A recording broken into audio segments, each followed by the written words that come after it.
urera mana nzima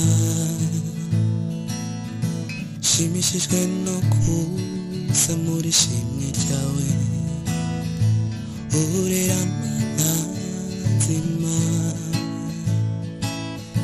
shimishijwe no kuza muri shimwe ryawe intego y'ubuzima bwanjye nayindi uretse kugushima uretse kugushima uretse kugushima kwino mwami ubuzima bwanjye ubemo ndakwemereye kwino tata umutima wanjye icyo gusabira magishe kwino mwami ubuzima bwanjye ubemo ndakwemereye kwino Yesu wanjye umutima wanjye icyo gusabira magishe kwino mwami ubuzima bwanjye ubemo ndakwemereye kwino mwami wanjye umutima wanjye icyo gusabira magishe kwino mwami ubuzima bwanjye icyo gusabira magishe kwino ubemo mwami wanjye mwiza unyobore icyo gusabira magishe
Yesu ashimwe shuti z'Imana. Reka dukomeze twinjire mu ijambo ry'Imana mu mwanya wo kuramya no guhimbaza. Twinjire no mu ijambo ry'Imana tunasengera ibyifuzo. Uyu munsi ndashaka komeza ko tuvuga ku bibembe. Buri muntu wese hari ibibembe agendana. Ibibembe byawe urabizi. Hari ibibembe bigaragara n'amaso y'abantu, hakaba n'ibibembe umuntu atabasha kubona ariko Imana ibona. Hanyuma tugiye kuvuga ku ijambo ryitwa ibibembe. Nta wundi muntu ukiza ibibembe, ni Yesu wenyine ubasha gukiza ibibembe. Muri uno mwanya wo kuramya no guhimbaza Imana twinjiramo tugasengera n'ibyifuzo, ndagira ngo n'ubundi dusome ijambo ry'Imana muri Matayo ubutumwa bwiza bwanditswe na Matayo mu isezerano rishya. Turasoma ibice byaho 8, turahera ku murongo waho wa mbere. Ubutumwa bwiza uko bwanditswe na Matayo. Ubutumwa bwiza uko bwanditswe na Matayo, turasoma ibice 8, turahera ku murongo waho wa mbere. Reka dusome. Haranditse ngo Yesu akiza umubembe. Amanutse kuri uwo musozi, abantu benshi baramukurikira. Maze hazamo umubembe, aramwegera, aramupfukamira, aramubwira ati, Mwami, washaka wabasha kunkiza. Arambura ukuboko amukoraho ati, ndabishaka, kira. Uwo mwanya ibibembe bye birakira. Imana ishimwe. Yesu aramubwira ati, wirinde ntugire uwo ubibwira, ahubwo genda wiyereke umutambyi, uture n'ituro Mose yategetse, ribabere ikimenyetso cyo kubahamiriza. Imana ishimwe. Imana ihabwe icyubahiro. Iri jambo nagira ngo uryumve neza, kuko hari ikimana gushaka muri kano kanya. Ndarisubiramo. Amanutse kuri uwo musozi, abantu benshi baramukurikira. Maze haza umubembe, aramwegera, aramupfukamira, aramubwira ati, Mwami, washaka wabasha kunkiza. Arambura ukuboko amukoraho ati, ndabishaka, kira. Uwo mwanya ibibembe bye birakira. Yesu aramubwira ati, wirinde ntugire uwo ubibwira, ahubwo genda wiyereke umutambyi, uture n'ituro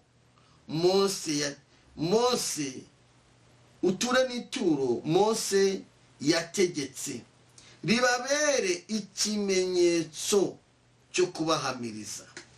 Imana ishimwe. Inshuti mudukurikiye hangaha, mbahaye ikaze mu ijambo ry'Imana, wowe unkurikiye, kugira ngo tuganire ijambo ry'Imana. Reka dusenga Imana. Mana, mu izina rya Kristo wa Nazareti, uri Imana y'ububasha, uri Imana ikomeye, uri Imana ifite imbaraga, uri Imana ifite ubutware, uri Imana ishobora byose, uri Imana yihagije, uri Imana itagibura inzira, uri Imana ikuraho igisuzuguriro, uri Imana imara umubabaro, uri Imana imara agahinda, uri Kristo, uri umwungeri mwiza. Nyemerera Kristo muri kano kanya umuntu wese dukurikira no kugusengarwa akaba dukurikiye hano ahabwa umugisha nawe, kandi Uwiteka ni wowe uzi ibibembe bye, hanyuma ni wowe ubasha gukiza ibibembe, ni nawe ubasha kuvura ibikomere buri muntu wese afite. Nyemera umuntu wese wumva indirimbo, wumva ijambo, umukiza ibibembe, kandi buri muntu wese umuruhura umutima, mu izina rya Yesu Kristo wa Nazareti, amen. Iri jambo riravuze ngo Yesu amanutse umusozi, arimo yegera hari abantu benshi ngo ababwire ijambo ry'Imana. Abantu benshi bari barimo bamukurikiranye, bari bamuzi. Yesu yari umusitari, yari umuntu ukomeye cyane, abantu bari bamukurikiranye. Ngo arimo amanuka umusozi, ngo asanga umubembe, arabimenya, amenya ko Yesu yahageze. Amaze kubimenya, yihutira kuvuga ikibazo yari afite. Jya umenya kwihutira kuvuga ikibazo ufite. Uzi ko umuntu ashobora kugira ikibazo ntabashe kukivuga. Uyu mubembe nubwo abantu bari bahari ari benshi, nta wari wamugiriye impuhwe, nta n'uwari wamugiriye imbabazi. Yari amaze n'igihe kirekire arwaye, yari amaze igihe kirekire afite ibibembe, ibibembe byari byaramushengereje, yarababaye. Ariko ngo abonye Yesu, haramubwira ngo mwigisha, mutware, wabasha kunkiza, wabishaka. Haleluya, wabishaka, wabasha kunkiza. Imana ishimwe. Mwigisha, mutware, wabishaka. Ibibembe byari bimuzengereje, nk'uko nawe hari ibibembe ku buzima bwawe bikujengereje. Ibibembe byari bimuzengereje, ngo Yesu aramubwira ngo ndabishaka. Haleluya, ndabishaka. Ngo arambura ukuboko, amukoraho. Ibibembe yari afite bimuvaho, birashira. Mu izina rya Yesu Kristo ibibembe bikuriho bibishire. Ngo ibibembe byose byari bimuriho, yaramaranye igihe, abantu batabyumva, abantu baramuhaye urwamenyo. Hari igihe umuntu arwara abantu bakamusura, bikagera igihe bakakurambirwa, bakanibagirwa kuri mu bitaro. Uyu mubembe yari yararwaye, yararembye, abantu barageze aho bananirwa kumufasha. Ariko Yesu ahageze, dore ko enemo Yesu Kristo ahageze, ibibembe bye arabimukiza. Amaze kubimukiza, munyumvire mw'abantu mumurike, namwe mwumve Yesu kunatangaje. Ibibembe amaze kubimukiza, aramubwira ngo wicecekere, ntugire ubibwira. Ndebera uyu muntu ukiza ibibembe, ataherukaga mu kazi, ataherukaga guhinga, ataheruka gukora igikorwa na kimwe, yari ameze nabi, ibibembe byaramushengereje. Nawe undebera uburyo yabiceceka mu ruhame rw'abantu. Yesu aramubwira ngo wicecekere, icyo si cyo cyihutirwa. Icyihutirwa ni iki? Icyihutirwa, genda wiyereke umutambyi Mose, utura ituro Mose yategetse ko umuntu Imana izajya itabara, ikamuvura ibikomere, ikamukuraho igisuzuguriro, ikamukura mu butayu, ikamukura mu burwayi, ikamukuraho karande. Agomba kugenda akiyereka Mose, akiyereka umutambyi, agatura ituro rye. Imana ishimwe. Hari abantu bashimishwa no kuvuga Imana ku munwa ariko batabasha kujya mu rusengero aho Imana batabare ngo bagende bashime ibyo Imana yakoze ariko bagashimishwa no kubivuga. Yesu yaramubwiye ngo icyo si cyo cyihutirwa, ceceka wiyere ku mutambyi. Imana ishimwe. Ntabwo ari ushaka gutinda, ndashaka ko dusenga. Ndashaka kubwira wowe unkurikiye ufite ibibembe ufite umaranye igihe. Ngarutse muri kano kanya mu buzima busanzwe bwacu turimo n'abantu batuye isi, hari ibibembe bitujengereje.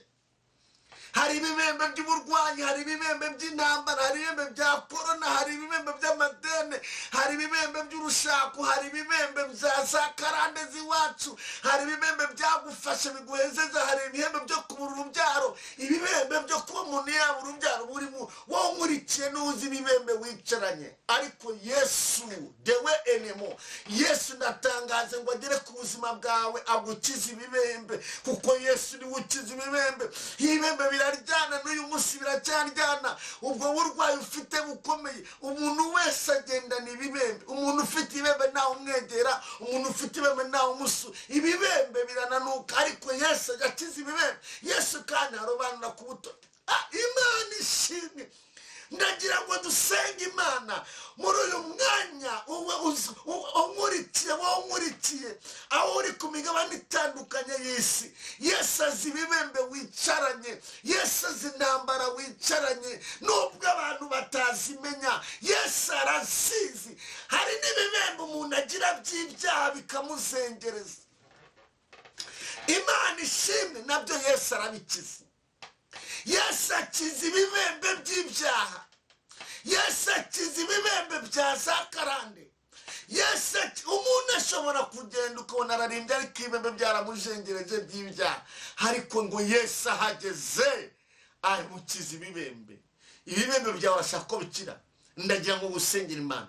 Inshuti yanjye umurike muri kano kanya, Yesu nagukiza ibibembe. Yesu agukiriza abandi ibibembe. Yesu agukiriza umugabo ibibembe. Yesu agukiriza ibibembe byagufashe bituma nta kintu ugereho. Wabibembe we, turatangaza ngo Yesu akugereho. Yesu niwe ukiza ibibembe. Mana mu izina rya Yesu Kristo wa Nazareti, imbaraga zawe zirakomeye, imbaraga zawe zirahambaye, imbaraga zawe zirabohora, imbaraga zawe zirakiza. Haleluya, lebo edeko sini mandala. Imbaraga zawe zirazura, imbaraga zawe zivura ibikomere. Ni wowe usimura umuntu wese udukurikiye hano gusengerwa, umuntu wese udukurikiye uzi ibibembe yicaranye, uzi ibibembe afite. Famiye ntiyabimukiza, abavandimwe ntibabimukiza, abakomeye ntibabimukiza. Yaragerageje biranga. Buri muntu wese uzi ibibembe gera kuri buri muntu wese, ubanza ukiza abandi ibibembe by'ibyaha, nurangiza gukiza abandi ibibembe by'ibyaha. Je kusini mandara, ubakiza ibibembe by'uburwayi, ubakiza ibibembe by'ibikomere, ubakiza ibibembe by'agahinda, ubakiza ibibembe by'intambara, ubakiza ibibembe by'amadeni, ubakiza ibibembe. Ya Baba mwami wanjye, deko ene ukiza abantu babibembe. Igisuzuguro kibeho, ibibembe by'akagambane byazengereza umuntu, ariko uri Imana itabara, uri Imana ijya imbere, ukajya imbere y'umuntu nk'uko indirimbo zabivuze. Muzajya imbere, uzabana n'umuntu, uzamujya imbere, uzabana nawe, umukiza ibibembe yagendanaga. Kuko uyu mwanya akurikije ijambo ryawe, mukiza ibibembe, umuvura ibikomere. Umuntu wese udukurikiye uhindura amateka kuri we. Ngushimiye kuri Imana ikijije ibibembe, kandi ngushimiye kuri Imana itanze amahoro, kandi ngushimiye kuri Imana ishobora byose. Tubisabye twizeye mu mazina atatu, mu izina rya Data twese n'Umwana n'Umwuka wera. Amen. Imana ibagire neza. Nshuti mwari mudukurikiye mu mwanya wo kuramya no guhimbaza Imana igukiza ibibembe. Niho uzi ibibembe wicaranye urabizi, ariko Yesu yambwe mu bwenge aje gukiza ibibembe. Uyu mwanya tuba twawufashe twawusengera, tukarinda n'ikimana izaduha tugeza ku bantu b'Imana. Yesu agukiza ibibembe. Wowe utuye hanze, uri muri Canada, uri muri Amerika, uri mu Faransa, wowe uri mu Bushinwa, inshuti z'Imana, Denise mushiki wacu aho uri muri Amerika, n'abandi mwese mudukurikiye, abadukurikira kuri ya groupe yacu, mwese Imana, umuntu wese ufite ikibembe Yesu agikuyeho mu izina rya Yesu. Imana ibaho umugisha, kandi abakoze subscribe Imana ibaho umugisha nabo basabiye, hanyuma nabandi batari bayikora namwe muzayikore mushiki umurimo w'Imana. Imana izamugisha na comment, kandi Imana ibaho umugisha, ndetse n'abakora share bagasharinga ku bandi, namwe Imana ibaho umugisha. Gushyigikira umurimo w'Imana biragaragara ko muri kuwushyigikira. Imana ibaho umugisha, kubikora mu bikunze n'umutima ubikunze, Imana izabaho umugisha. Yesu abagire neza. Bye bye.